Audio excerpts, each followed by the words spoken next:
मंडळी नमस्कार. आज जी मी कहाणी तुम्हाला सांगणार आहे ती कहाणी ऐकून कदाचित तुमचा बीपी वाढण्याची शक्यता आहे.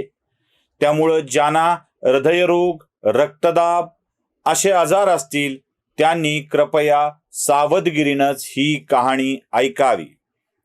साखर कारखान्याच्या आणि शिखर बँकेच्या लुटीच्या कहाणीतील हा एक रंजक भाग असणार आहे. अर्थात ज्यांना थ्रिलर, सस्पेन्स हे सगळं ऐकायची सवय आहे त्यांच्यासाठी हा व्हिडिओ म्हणजे पर्वणी असणार आहे. आपण सातत्यानं एक विषय मांडत आलेलो आहोत आणि तो म्हणजे राज्यातील सहकारी साखर कारखान्याची कशा स्वरूपामध्ये वाट लावली गेली आहे ते आपण सांगत आलेलो आहोत. एखादा कारखाना आजारी कसा पडतो, मग त्याचं व्हॅल्युएशन कसं निघतं आणि मग ते विकत कसे घेतले जातात, मग त्यावरती भलं मोठं कर्ज कसं मिळतं, कारखाना कसा ताब्यात येतो, हे आतापर्यंत आपल्या सगळ्यांच्या लक्षात आलं असेल. मंडळी, व्हॅल्युएशन या प्रकारावर तर माझा तीव्र आक्षेप आहे. कारण एखाद्या कारखान्याचं व्हॅल्युएशन ठरवताना त्या कारखान्याची असलेली जमीन, त्या कारखान्याचे असलेले इमारती, त्याच्या मशिनरी या सगळ्यांचा विचार केला जातो. बरं, जमिनीचं व्हॅल्युएशन ठरवताना सरकारी दराप्रमाणेच त्याचं व्हॅल्युएशन ठरलेलं असतं. पण पुढे जेव्हा याच जमिनी सरकारला द्यायच्या असतात तेव्हा मात्र त्याची किंमत भरमसाठ वाढते. मी तुम्हाला आता मराठवाड्यातील एका साखर कारखान्याची कहाणी सांगणार आहे. हा कारखाना आहे कन्नड सहकारी साखर कारखाना. संभाजीनगर जिल्ह्यातल्या कन्नड तालुका या कन्नड तालुक्याच्या ठिकाणच्या गावी असलेल्या आणि राष्ट्रीय महामार्गावर असलेला हा सहकारी साखर कारखाना आहे. याआधीही या कारखान्याच्या समोरून सोलापूर धुळे राष्ट्रीय महामार्ग क्रमांक 211 जात होता. अगदी समोरून हा महामार्ग कन्नड शहरातून जात होता. पुढे या महामार्गाचं चौपदरीकरण झालं, विस्तारीकरण झालं आणि समोरच्या ऐवजी हा महामार्ग कारखान्याच्या मागून जाऊ लागला. आता राष्ट्रीय महामार्गालगत असलेल्या शेतजमिनीचा भाव काय असतो हे मी तुम्हाला वेगळं सांगण्याची गरज नाही. आता कन्नड साखर कारखान्याच्या विक्री प्रक्रियेवर आपण येऊया. कन्नड सहकारी साखर कारखाना सहजपणे ताब्यात कसा घेण्यात आला? कन्नडच्या जेव्हा विक्रीची प्रक्रिया सुरू झाली तेव्हा पहिल्यांदा 3 लोकांनी या टेंडरमध्ये सहभाग घेतलेला होता. त्या 3 लोकांचे 3 कंपन्यांच्या पैकी एक होता समृद्धी शुगर, दुसरी होती कंपनी हायटेक आणि तिसरी होती बारामती ॲग्रो. यातल्या समृद्धी शुगरनं आपला अर्ज, आपली निविदा वापस घेतली. आता उरले हायटेक. हायटेकनी जी काही बयाना रक्कम, डिपॉझिट, त्याला काही म्हणूया आपण, जी काही भरलेली होती त्यासाठी बारामती शुगरने त्यांना सहकार्य केलेलं होतं. म्हणजे हायटेकची निविदा ही बारामती शुगर साठीच होती हे देखील आपल्या सहजपणे लक्षात येऊन जातं. आता या कारखान्याची विक्री होत असताना म्हणजे एक आपल्या सोबतच्या कंपनीची निविदा, एक विड्रॉल झाली आहे. विड्रॉल कशी होते, काय होते याबाबतच्या कहाण्या मी सांगण्याची गरज नाहीये. आणि मग शेवटी 50 कोटी रुपयांना या कारखान्याची विक्री होते. अर्थात व्हॅल्युएशन त्याचं काय जे ठरलं असेल ते ठरलं असेलच, पण 50 कोटी रुपयाला या कारखान्याची विक्री झालेली आहे. या 50 कोटीमध्ये त्याची जमीन, त्याची इमारत हे सगळं झालं. आता विक्री होत असताना काही गोष्टी महत्वाच्या असतात. त्या जमिनीचा दर ठरलेला असतो. आता मी तुम्हाला त्याच दराविषयी सांगणार आहे आणि ही फार इंटरेस्टिंग गोष्ट आहे. फार इंटरेस्टिंग गोष्ट आहे. आता ज्या वेळेला कन्नड सहकारी साखर कारखाना स्थापन झाला होता त्यावेळी योग्य दाबाने विद्युत पुरवठा व्हावा, सलगता असावी, यासाठी त्या कारखान्याच्या तत्कालीन संचालक मंडळानं त्यातलीच 4 एकर जमीन, म्हणजे कारखान्याची आता शिल्लक असलेली जमीन ही आताची जमीन ही 167 एकर आहे, त्यातीलच 4 एकर जमीन ही त्यावेळेसच्या MSEBला म्हणजे महाराष्ट्र स्टेट इलेक्ट्रिसिटी बोर्डाला भाड्याने सुद्धा दिलेली होती. तुम्ही तुमचं सबस्टेशन इथे चालवा, आम्हालाही वीज पुरवठा मिळेल. कारण कारखान्याचा हंगाम चालू असतो तेव्हा टर्बाईनवर कारखाना चालत राहतो, पण जेव्हा हंगाम बंद होतो, गाळप बंद होतं, तेव्हा एक योग्य दाबाने विद्युत पुरवठा कारखान्याच्या परिसराला चालू राहणं आवश्यक असतं. म्हणून एका सबस्टेशनसाठी 3311 केव्ही सबस्टेशनसाठी ती जागा दिलेली होती. आता बघा, आता खेळ सुरू होतो. काही नाही, कारखान्याला वाटलं की सबस्टेशन दिलं पाहिजे, देऊन टाकलं. पुढे सहकारी साखर कारखाना चालेनासा झाला आणि चालेनासा झाल्यावरती त्याची विक्रीची प्रक्रिया झाली, जी 50 कोटीचा विषय आपण बोलतोय. त्यातही एक पुन्हा अजून रंजक कहाणी आहे. कथानकात उपकथानक, कथानकात उपकथानक आहे इथे.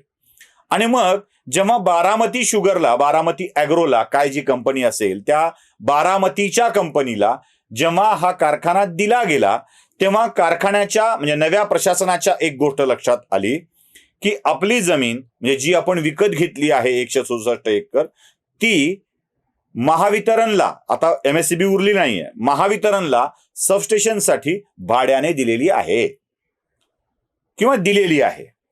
मग त्यावेळेला राज्याच्या ऊर्जा मंत्री पदावर कोण असेल हे मी वेगळं सांगण्याची गरज नाहीये. एक प्रस्ताव तयार करण्यात आला आणि कारखान्याच्या वतीनं, म्हणजे आता बघा कसं आहे, राजाने राजाला प्रस्ताव दिला की हे राजा, तू ज्या विभागाचा राजा आहेस किंवा तुझ्याकडे जो दुसरा विभाग आहे त्याला माझ्या एका भागाने जमीन दिलेली आहे, त्याचे पैसे तू मला दे. आता बारामती ॲग्रोने एक प्रस्ताव महावितरणकडे दिला की तुमचं सबस्टेशन आमच्या जागेत उभा आहे, तुम्ही ते घेऊन टाका ती जागा आणि आम्हाला पैसे द्या. बघा, आम्हाला पैसे द्या. मग झालं असं की महावितरणनी त्याचं व्हॅल्युएशन काढून पैसे द्यायचं कबूल केलं, कारण तिकडे ऊर्जा मंत्रीही तेच आणि इकडे कारखान्याचे प्रमुखही तेच, दोन्हीकडेही सारखे व्यक्ती. इकडून द्यायचं, इकडं घ्यायचं, आपल्या पदरात घ्यायचं ठरलं. मग याची किंमत नक्की करण्यात आली आणि किंमत 4 एकर जमिनीची साधारणतः 25 कोटी रुपये इतकी करण्यात आली. आकडा अजून थोडा वाढू शकतो, कमी नाही होणार, वाढू शकतो, 30 कोटीपर्यंत जाऊ शकतो माझ्या ज्ञानाप्रमाणे, माझ्या माहितीप्रमाणे. आणि 25 ते 30 कोटी रुपये, साधारणतः 30 कोटीच रक्कम आहे ही, 30 कोटी रुपये महावितरणने किंवा त्यावेळेसच्या MSCBने हे बारामती ॲग्रो, बारामती शुगरला देऊन टाकले. बघा, देऊन टाकले. म्हणजे 30 कोटी जर रक्कम असेल, 4 एकर जमीन असेल, तर साधारणतः किंमत काय होईल? आपण 25 कोटी जरी धरलं तरी 5-5.5 कोटी रुपये एकर त्या जमिनीचा भाव होऊन जातो. मग हे पैसे म्हणजे मुळात जमीन घेतली कन्नड सहकारी साखर कारखान्यानं, ती तशीच दिली चालवायला म्हणून महावितरणला, MSCBला. तीच जमीन परत या कारखान्याने सरकारकडून शिखर बँकेकडून विकत घेतली आणि सरकारला सांगितलं, म्हणजे महावितरणला सांगितलं की आमची जमीन तुमच्याकडे आहे, तुम्ही आम्हाला पैसे द्या. 25 ते 30 करोड रुपये महावितरणकडून कन्नड साखर कारखान्याच्या जमिनीचे घेतले. व्हॅल्युएशन लक्षात घ्या. म्हणजे सरकारी यंत्रणेकडून देखील कारखान्यांनी पैसे वसूल केले. मग जर 167 एकर जमीन किमान 5 करोड रुपये भावाने महावितरणने घेतली असेल तर 167 कोटी रुपये जमिनीचे 5 करोडच्या भावाने काय होतील? 750 करोड तरी किंमत व्हायला पाहिजे ना जमिनीची. 750 करोड तरी नाही. जमिनीची एकूणच कारखान्याची किंमत झाली मशीन बिल्डिंग सहित 50 करोड रुपये, फक्त 50.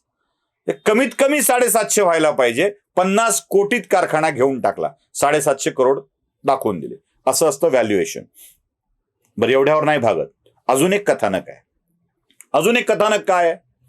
पूर्वी नॅशनल हायवे 211 धुळे सोलापूर हा रस्ता कारखान्याच्या समोरून जात होता. आता तो कारखान्याच्या मागून जायला लागलाय. म्हणजे आता दोन्ही हायवेच्या मध्ये कन्नड गावात जाणारा रस्ता आणि कन्नड गावच्या बाहेरून जाणारा रस्ता, या दोन्हीच्या मध्ये आता कारखाना हा आलाय. यासाठी पुन्हा भूसंपादन झालं. नॅशनल हायवे अथॉरिटीनं कन्नड कारखान्याची म्हणजे बारामती ॲग्रो, बारामती शुगरची जागा विकत घेतली भूसंपादन करून.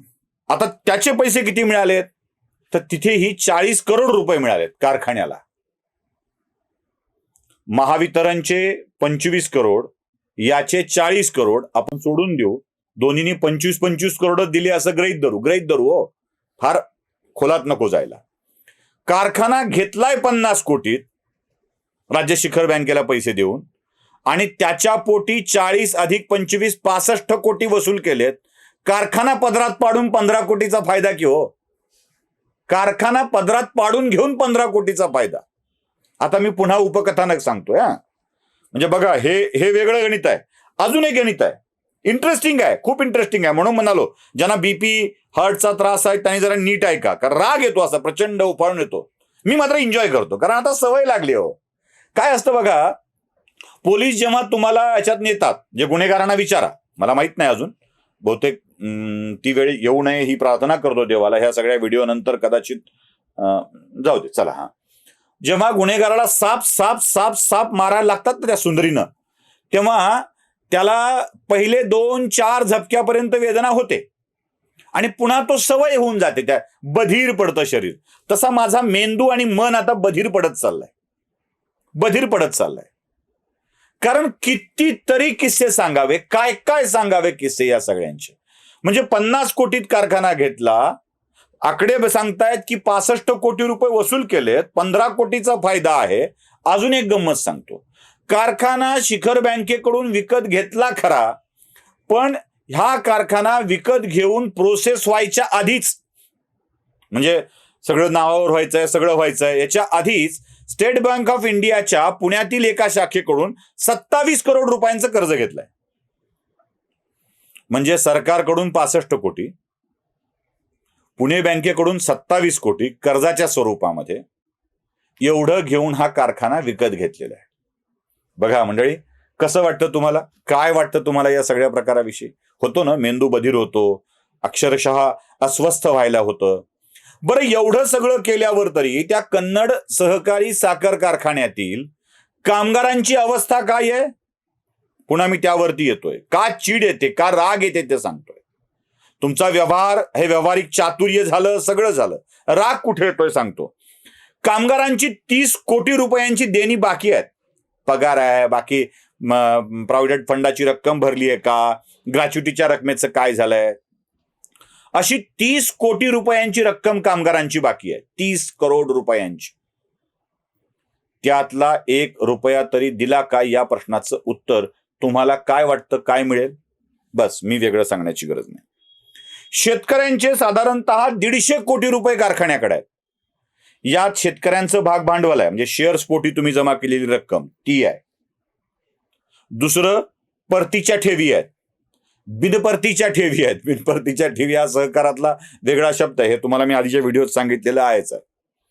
आणि सरकारची 42 कोटी रुपयांची थकहमी आहे, म्हणजे जी सरकारनं बँकेला देणं आहे कारखाना चालवता आला नाही म्हणून.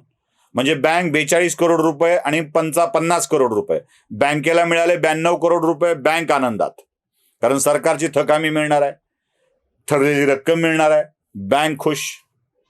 यांना आपले 2-4-5 एकर जमीन सरकारलाच द्यावी लागलेली आहे, त्यातून पुन्हा पैसे मिळालेले आहेत, ते 65 कोटी रुपये आहेत. 27 कोटी तर कर्जच घेतलंय, त्यामुळं बरीच कमाई झाल्यामुळं कारखाना आनंदात, कारखानाचा कारखाना आणि बाकीचे वरून पैसे अजून. एवढं सगळं झाल्यामुळं कारखानदार आनंदित आहे. मेलाय कोण? मेलाय महाराष्ट्राचं सरकार, ज्यांना, आणि भारताचं सरकार. नॅशनल हायवेसाठी ज्यांना पैसे द्यावे लागलेत त्यांनी दिलेत, सबस्टेशनसाठी पैसे द्यावे लागलेत त्यांनी दिलेत. मेलय कोण? सामान्य माणूस. शेतकऱ्यांचे 150 कोटी अडकलेत, कामगारांचे 30 कोटी अडकलेत, सरकार 42 करोड रुपयांना मेलय. म्हणजे सरकारी पैसा हा सामान्य जनतेचा पैसा असतो. थकहमीचे 42 कोटी रुपये सामान्य माणसांचे. या भूसंपादनापोटी 65 कोटी गेलेले सामान्य माणसांचे. म्हणजे 107 करोड रुपये तर सामान्य माणसांचे गेलेले आहेत, सामान्य माणसांच्या खिशातले पैसे. कर भरणाऱ्या, काही करून सरकारला पैसे देणाऱ्या माणसांचे गेले. आणि कामगार आणि शेतकऱ्यांचे साधारणतः 180 करोड रुपये. 180 प्लस 107 असा हिशोब केला तर 287 करोड रुपयाला सामान्य माणसाला चुना लागलाय. मग माणिक जाधव आणि अण्णा हजारे आणि वकील तळेकर म्हणतात त्याप्रमाणे या कारखान्याला ताब्यात घेतलंय हा शब्द जर असा गैरलागू होतो. हा कब्जा आहे, हा दरोडा आहे, हा डाका आहे आणि दरोडेखोर, डाका टाकणारे, कब्जा घेणारे उजळ माथानं पांढरे पोशाख घालून समाजात वावरतायत याचीच खरी खंत आहे. ही लढाई न्यायालयाच्या दारात चालू आहे. याच्यावरती आता लवकरच निर्णय येण्याची शक्यता आहे. बघूया न्यायदेवता तरी यात आपल्याला यश देते का. नमस्ते.